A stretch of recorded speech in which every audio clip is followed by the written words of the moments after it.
Assalomu alaykum. Efirda Aylanay dasturi. To'y kuni bir-biriga ko'ngil qo'ygan ikki inson bir butunga aylanadi. Endi ularning kelajakka eltuvchi yo'llari ham birlashadi. Yangi oila barpo bo'ladi. Lekin mana shu to'y kuni yetib kelgunga qadar kelin hamda kuyovning hayoti shirin tashvishlarga boy bo'ladi. Bugun Miss Camilla to'y liboslari salonida mana shunday kelinlardan biriga to'yga tayyorgarlik ko'rishda yordam beramiz. Ko'rsatuv homiysi Miss Camilla to'y liboslari saloni.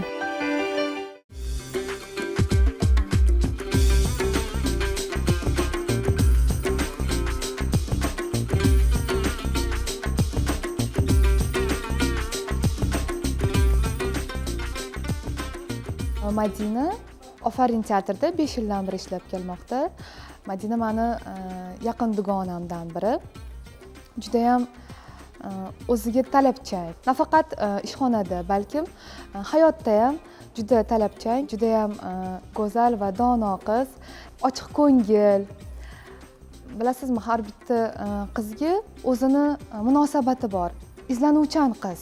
Har bir kunida qanaqadir yangilik yaratilmoqda, yaratishga harakat qiladi. Mana shu Aylanay ko'rsatuvida qatnashar ekan, juda ham xursand bo'ldik eshitib. Chunki Madinani o'z ichki dunyosi juda romantik. Shunga men o'ylaymanki, shu Aylanay ko'rsatuvi romantik obrazini yaratishga harakat qiladi. Chunki Madina uchun shu to'y kuni, shu to'y jarayoni juda ham bir o'zi uchun mas'uliyatli. Obrazi ham juda ham o'ziga mos keladi va yana bir o'zi uchun ham, biz uchun ham yangilik bo'ladi degan umidda biz.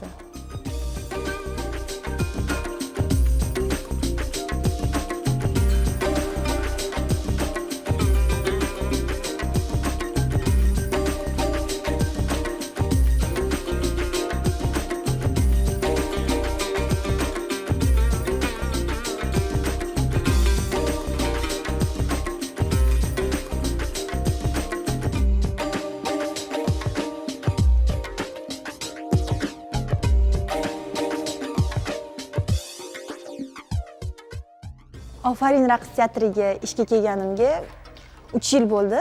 Madina opani ham 3 yil mobaynida ancha yaxshi tanib, dugona opa sifatida ancha yaqinlashib qolganman. Ofarin raqsga kelganda ancha yosh bo'lganim sababli bu yerda katta qizlar o'rgatib, maslahat berib, sahnaga chiqqaningizdan keyin har bitta raqqosa o'zini yuziga, makiyajiga ahamiyat berish kerak bo'ladi. Bo'yanishlarni ham Madina opa tushuntirardilar. Ko'zingni bunaqa bo'ya, qoshingni bunaqa bo'ya, sahnaga yorqin ranglardan ishlatish kerak. Har bitta qonun qoidasini tushuntirardilar.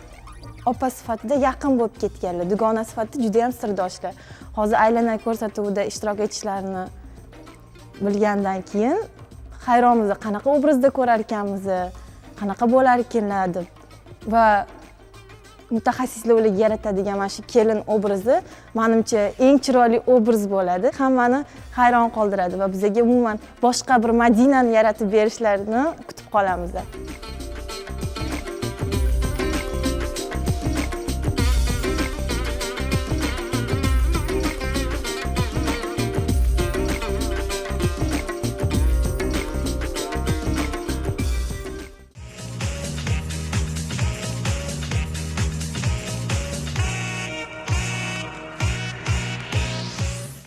Kelin to'y haqida o'ylar ekan, birinchi bo'lib xayoliga to'y ko'ylagi keladi.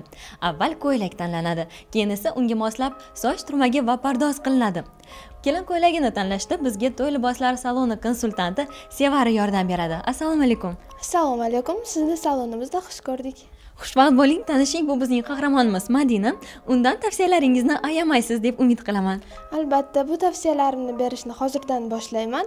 Madina, siz to'y libosingiz qanday bo'lishini oldindan taxminan bilishingiz mumkin. Lekin maslahatim bugun faqat siz istagan liboslarni emas, balki boshqa liboslarni ham kiyib ko'ring. Chunki siz umuman o'ylamagan, xayolingizga ham keltirmagan bichimdagi libos sizga hammasidan ham yarashib turishi mumkin. Madina Sevara nima deyotganini biladi, shuning uchun sizni uning qo'liga topshiraman.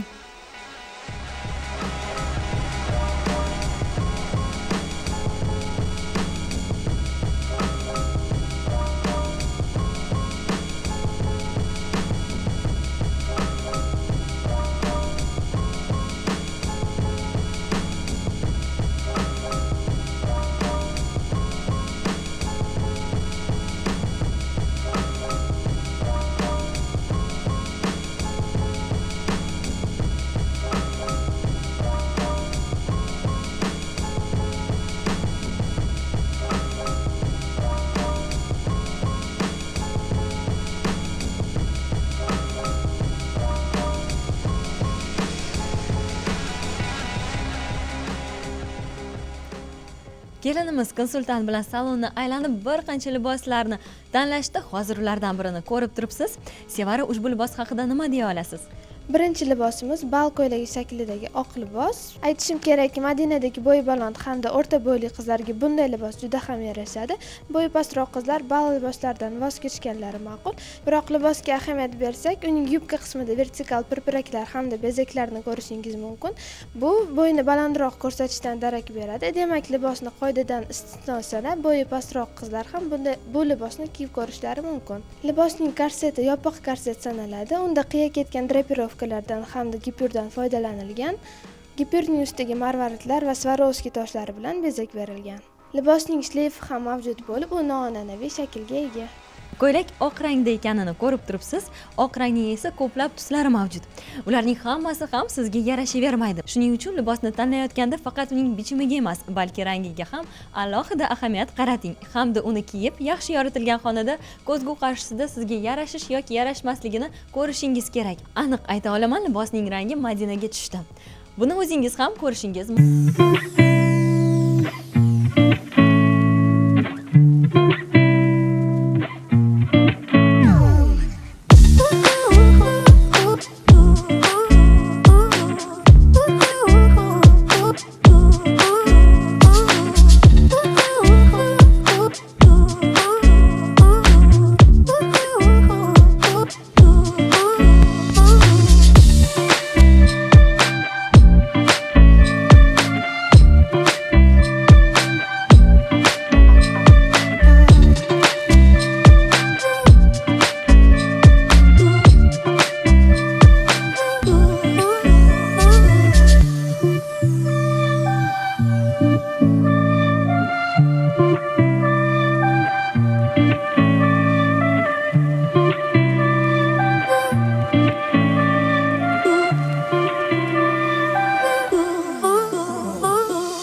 Kelinchaklar, to'y ko'ylagini kiyganingizda unda o'zingizni noqulay sezmasligingiz kerak.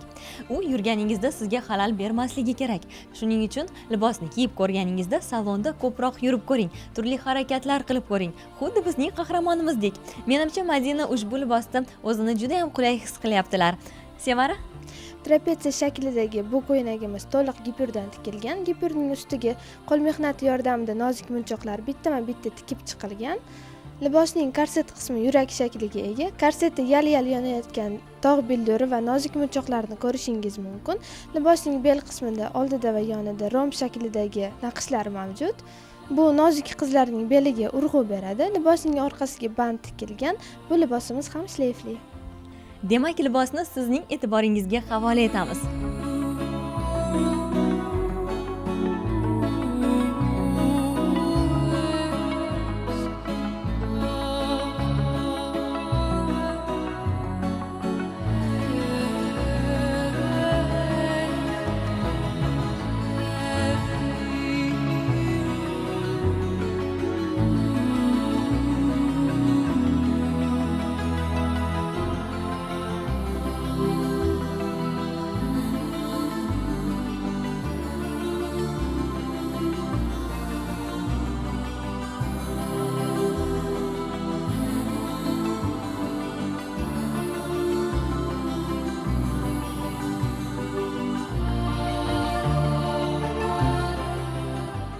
To'y ko'ylaklari qahramonimizni sekin-asta kelinchakka aylantira boshladi.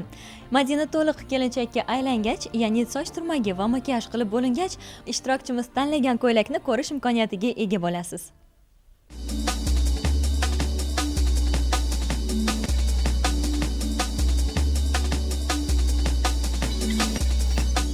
To'y kuni hammaning e'tibori so'zsiz kelinda bo'ladi.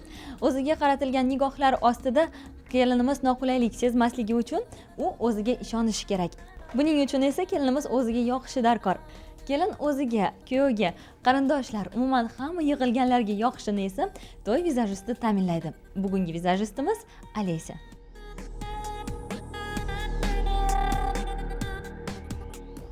Makiyaj jarayonida birinchi navbatda yuzni pardozga tayyorlash turadi. Bu yuzni tozalab yuvib tashlash, undagi pardozni maxsus makiyaj vositalari yordamida o'chirib tashlash deganidir. So'ngra albatta teriga namlantiruvchi krem surtish darkor. Kremni barmoqlar uchi bilan yuzni yengil uqalab surtish maqsadga muvofiq. Bunda yuzingizni qattiq massaj qilishingiz terining vaqtidan oldin qarishiga olib kelishi mumkin. Ehtiyot bo'ling, harakatlaringiz yengil va mayin bo'lsin. Yuzning turli qismlari uchun turlicha kremlardan foydalanishni tavsiya etamiz. Ko'z atrofidagi teri nozik bo'lib, alohida e'tiborni talab qiladi. Agar yuz teringiz aralash turga kirsa, sizga ikkita krem, T hudud uchun krem va oddiy namlantiruvchi krem kerak bo'ladi. Yog'li teri egalari ortiqcha yaltirashni bartaraf etuvchi namlantiruvchi kremlarni tanlaganlari ma'qul. Husnbuzarlardan aziyat chekayotganlar bo'lsa, antibakterial namlantiruvchi kremlarni bir sinab ko'rsinlar. Ko'ylaklar tiktirish, tufli xarid qilish, to'y ko'ylagini tanlash, manikyur qilish, to'y pardozi, soch turmagi. Bu to'yga yaqin qolganda kelinni o'ylantiradigan masalalar. Bular orasidan soch turmagi oxirgi bo'lib yozilgan bo'lsa-da, kelin uchun muhimligi bo'yicha deyarli birinchi o'rinda. Kelinimiz hayajon bilan stilist kursidan joy oldi. Aleysaning ishini kuzatamiz.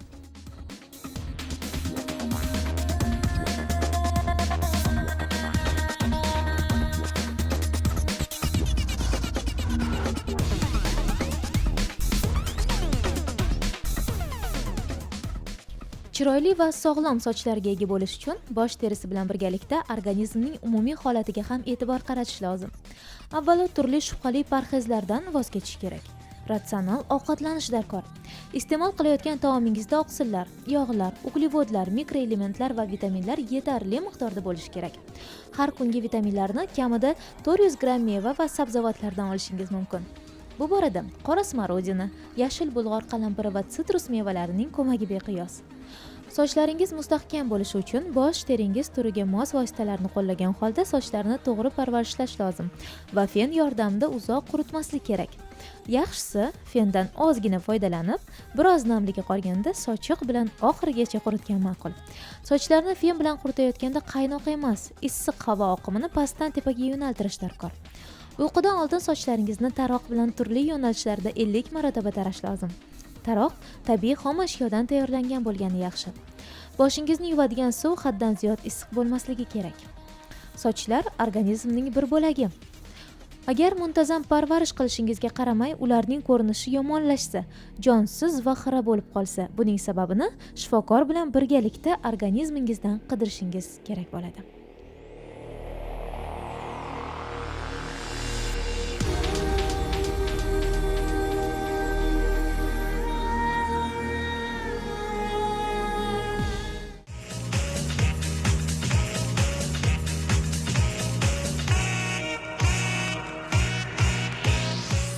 Kelinimiz uchun yaratilgan obraz tayyor bo'ldi. Yoqdimi? To'y kuni ushbu obrazni sizga qoldirishlarini so'raysizmi yoki biror o'zgartirishlar kiritasizmi?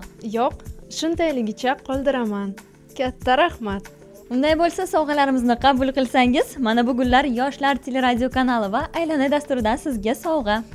Navbatdagi sovg'ani esa sizga To'y liboslar saloni konsultanti taqdim etadilar. Marhamat, Sevaraxon. Madina, bu sertifikat sizga to'yingiz kuni salonimiz xizmatlaridan bepul foydalanish imkoniyatini beradi. Marhamat. To'y kuni kelin chinakam fotomodelga aylanadi. Fotoobyektivlar kun bo'yi kuyov va kelinga qaratilgan bo'ladi. Navbat Dmitriy Minchinskiy boshchiligidagi fotosessiyaga.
Ko'rsatuv homiysi Miss Camilla to'y liboslari saloni. Siz Aylana dasturini tomosha qildingiz. Ko'rsatuvimizni tasvirga tushirishda Miss Camilla to'y liboslari saloni yaqindan yordam berdi. Har bir yuziga kelgan yangi oila bilan muhabbat, sadoqat, o'zaro ishonch, vafo, vasf etiluvchi yangi qo'shiqlar paydo bo'laversin. Yana ko'rishguncha omon bo'ling.